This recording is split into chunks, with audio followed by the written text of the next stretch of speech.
Menteri Keuangan Purbaya Yudhisadewa dan Menteri Energi dan Sumber Daya Mineral atau ESDM Bahlil Lahadalia saling jawab soal salah data terkait harga asli LPG 3 kg.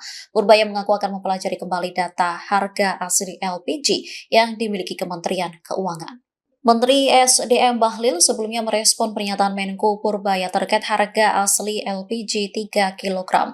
Purbaya menyebut pemerintah harus menanggung subsidi sebesar Rp30.000 per tabung agar masyarakat hanya membayar Rp12.750.000 per tabung. Menurut Bahlil, Purbaya salah membaca data dan masih butuh penyesuaian.